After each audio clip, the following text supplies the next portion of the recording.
YouTube और chat GPT से पूछा रॉकेट कैसे बनाया जाए, बम में इस्तेमाल होने वाले केमिकल का अनुपात क्या हो, और निशाने पर थे उत्तर प्रदेश विधानसभा और बापू भवन। नमस्कार, मैं हूं असीम शर्मा और आप देख रहे हैं NDTV India. Delhi Lal Qila blast मामले में एनआईए ने 7,500 पन्नों की जो चार्जशीट दाखिल की है, उसमें कई हैरान करने वाले खुलासे हुए। उन्हीं में से एक है एआई और डिजिटल प्लेटफॉर्म्स का इस्तेमाल और अहम जगहों को निशाना बनाए जाने की खौफनाक साजिश। पहले बात करेंगे आईईडी और विस्फोटक के पीछे की कहानी की, जिसके बाद बताएंगे कौन सी जगह इन आतंकियों के निशाने पर थी। दिल्ली ब्लास्ट के आरोपियों ने रॉकेट आईईडी बनाए थे और इन्हें जम्मू कश्मीर के अनंतनाग के काजीगुंड जंगलों में टेस्ट भी किया था। एनआईए ने एक अन्य आरोपी डॉक्टर आदिल की निशानदेही पर जंगल से उपकरणों के अवशेष बरामद किए। इन लोगों ने आईईडी बनाने और उसके इस्तेमाल में लेबोरेटरी ग्रेड स्तर पर जाकर तैयारियों को अंजाम दिया। अनंतनाग से पकड़ा गया आरोपी जो था जासिर बिलाल वानी, वो अंसार गजवतुल हिंद के आतंकी मॉड्यूल में इन हाउस इंजीनियर के तौर पर तैनात था। जासिर भारतीय उपमहाद्वीप में अलकायदा यानी AQIS से जुड़ा था। गृह मंत्रालय AQIS और उसके सभी सहयोगी संगठनों को पहले ही आतंकवादी संगठन घोषित कर चुका है। विस्फोटक से भरी कार के ड्राइवर और मुख्य आरोपी डॉक्टर उमर उन नबी से जासिर की मुलाकात डॉक्टर आदिल अहमद राथर ने कराई थी।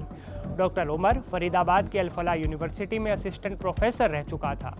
कार ब्लास्ट में डॉक्टर उमर की मौत हो गई थी। यूनिवर्सिटी में काम करने वाले 3 डॉक्टर्स पर ब्लास्ट में शामिल होने का तब आरोप भी लगा था। जासिर बिलाल वानी इस साजिश में तकनीकी मदद के लिए साल 2024-25 के दौरान 2 से 3 बार अल-फलाह यूनिवर्सिटी कैंपस में रुका भी था। 10 नवंबर 2025 को दिल्ली के लाल किला के पास हुए कार ब्लास्ट में 11 लोगों की जान चली गई थी और कई लोग घायल हुए थे। एनआईए की जांच के मुताबिक आदिल ने जासिर को आईईडी बनाने की सामग्री जैसे पिसी हुई चीनी और पोटेशियम नाइट्रेट पहुंचाने में अहम भूमिका निभाई थी, जबकि डॉक्टर उमर ने घरेलू रॉकेट आईईडी पर रिसर्च की और उसे ज़रूरी निर्देश दिए। चार्जशीट में यह भी जिक्र किया गया है कि जासिर ने यूट्यूब और चैट जीपीटी का सहारा लिया और सर्च किया था कि रॉकेट कैसे बनाया जाए और उसमें केमिकल का अनुपात क्या होना चाहिए। सबसे चौंकाने वाली बात, एनआईए की चार्जशीट के मुताबिक दिसंबर 2023 और जनवरी 2024 के बीच जासिर ने एक ई-कॉमर्स साइट से ट्रिगर मैकेनिज्म में इस्तेमाल होने वाले कई पुर्जों का ऑर्डर दिया था। इसमें sensor inductive proximity switch, heat gun, remote control relay switch, radio frequency transmitter और रिसीवर किट जैसी चीज़ें शामिल थीं।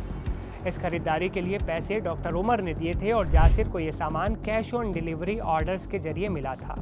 बाद में जासिर ने इन पुर्जों को असेंबल किया और आईईडी में इस्तेमाल के लिए डॉक्टर उमर को सौंप दिया। डॉक्टर उमर ने इसी ट्रिगर मैकेनिज्म का इस्तेमाल करके लाल किले के पास कार में धमाका किया था। जांच में सामने आया कि डॉक्टर उमर ने जासिर को 2 ड्रोन भी दिए थे और उनकी उड़ान रेंज और विस्फोटक ले जाने की क्षमता बेहतर करने का आदेश भी दिया था। इन ड्रोन्स में विस्फोटक लगाकर कश्मीर और देश के दूसरे हिस्सों में सुरक्षा ठिकानों पर बड़े हमले की योजना थी।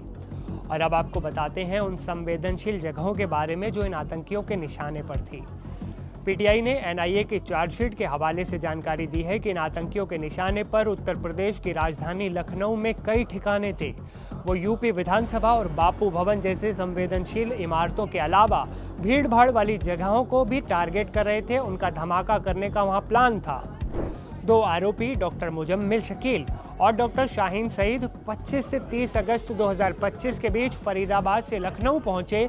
यूपी विधानसभा और सचिवालय के अलावा इन लोगों ने इमामबाड़ा, लालबाग और अमीनाबाद जैसे चहल पहल वाले इलाकों की रेकी की। उनका इरादा इन इमारतों के पास कार में विस्फोट करने का था। मुजम्मिल ने अपने फ़ोन पर लखनऊ में कुछ केमिकल्स की दुकानों को लेकर सर्च भी किया ताकि बम बनाने में इस्तेमाल होने वाले केमिकल्स जुटाए जा सकें। मुजम्मिल और शाहीन की इस आतंकी जोड़ी ने ऐसी सुनसान जगह की तलाश भी की जहां वो छिपकर बम बना सकें, ठीक उसी अंदाज में जैसे वो फरीदाबाद के जमालपुर इलाके में बना रहे थे। सुरक्षा एजेंसियों के ऑपरेशन में दिल्ली ब्लास्ट के सिलसिले में जिन 8 आतंकियों को पकड़ा गया, उनमें से 5 डॉक्टर्स थे। इसी वजह से इस आतंकी मॉड्यूल को व्हाइट कॉलर मॉड्यूल कहा गया। भारतीय एजेंसियों ने वक्त रहते इस मॉड्यूल का भंडाफोड़ करके लखनऊ समेत देश के दूसरे हिस्सों में धमाकों की साजिश को नाकाम कर दिया। क्या आपको लगता है कि एआई प्लेटफॉर्म्स में कुछ ऐसी सीमाएं होनी चाहिए जिससे बम बनाने या किसी को नुकसान पहुंचाने जैसी जानकारी हासिल न की जा सके।